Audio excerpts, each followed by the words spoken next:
Welcome to The Terrible Take, a mini podcast telling Steelers Nation what's on our mind. I'm Josh Carney.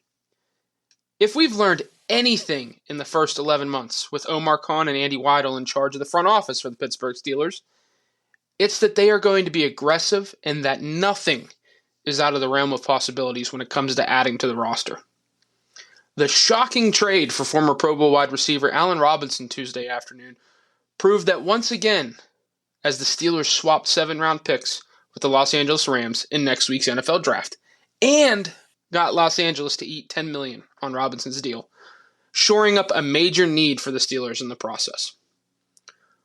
Robinson is certainly a big name, but he's coming off of 2 down seasons, including a 33-catch, 339-yard, 3-touchdown performance in 2022 after signing a big deal in free agency with the Rams.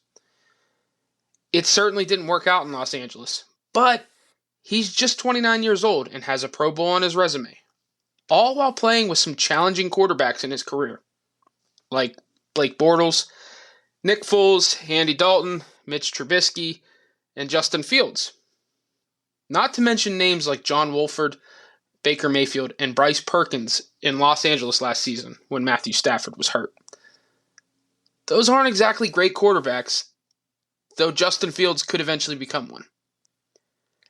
Paying Robinson just $5 million in 2023 and moving down 16 spots in the 7th round of next week's draft is a really strong trade for Khan and company, and shows that there might be a serious change in philosophy in the front office when it comes to late-round picks and potentially chasing veterans that can help win now. Not only does the move shore up the depth chart in Pittsburgh, it helps the Steelers avoid what is a rather weak wide receiver class in the draft overall. Now, there are certainly some talented pieces in the draft at the position, and the Steelers checked out a number of them. But there's far too many small, slot-only receivers in this class, whereas Pittsburgh already had that on the roster with Calvin Austin III and Gunnar Olszewski, not to mention Anthony Miller, and wanted the big, physical, versatile piece.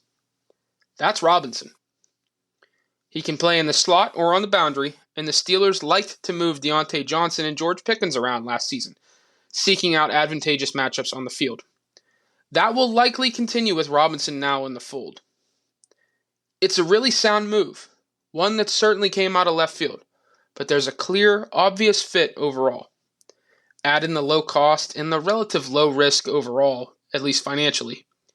It's a win-win for Khan, the Steelers, and Robinson. Now, let's see how it plays out on the field. Be sure to follow us at SteelersDepot.com and check out episodes of The Terrible Take every weekday at 5 p.m. Eastern Time.